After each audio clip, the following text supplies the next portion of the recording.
Hello everyone, thank you for following. A big thank you for those of you who've purchased my book, Half a Century of Headsong. I hope you enjoyed it. Thank you for supporting me. Today I was thinking we could have a poetry Olympics, and what we'll do is I'll recite 3 poems that I think will touch on almost a visceral level.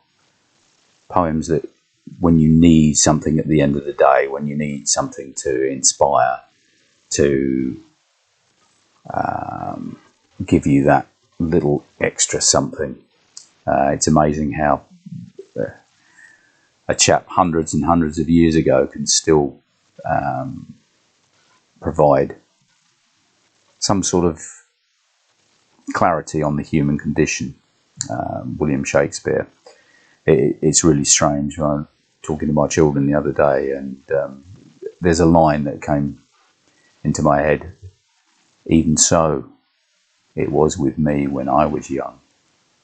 And it's almost a time machine when you look at his words. You can go back, and he managed to pluck those sentiments out. And he didn't have a smartphone, he didn't have Google, he didn't have all of the electronic and the marvellous digital things that we have at our fingertips nowadays, but he could still find that connection all those hundreds of years ago that we can still empathise with now.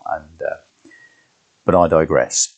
The Poetry Olympics, what I'll do, I'll read out 3, this is where I need your help.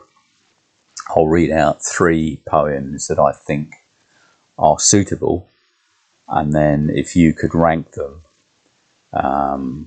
we'll have a gold, silver and bronze, and I'm looking for a top 20, which would be the gold, and they will go into an anthology of poetry that we can sort of reach for, and those sentiments are there when we need them. And maybe the bronze and the silvers can fight it out later on, but a top 20 to start with. And if you could in the comments put which one you think is gold, silver and bronze, that'd be really helpful, and then I'll collate it and we'll actually put together an anthology, and we'll see how that goes. But anyway, Poetry Olympics, and the first heat, Leisure by William Henry Davies. What is this life if, full of care, we have no time to stand and stare? No time to stand beneath the boughs and stare as long as sheep or cows? No time to see when woods we pass, where squirrels hide their nuts in grass? No time to see in broad daylight streams full of stars, like skies at night? No time to turn at beauty's glance and watch her feet, how they can dance? No time to wait till her mouth can enrich that smile her eyes began? A poor life this, if full of care, we have no time to stand and stare. Okay, that's number 1. Number 2, not in alphabetical order or anything like this. Sea Fever by John Masefield. I must go down to the seas again, to the lonely sea and the sky, and all I ask is a tall ship and a star to steer her by, and the wheels kick and the wind's song and the white sails shaking, and a grey mist on the sea's face and a grey dawn breaking.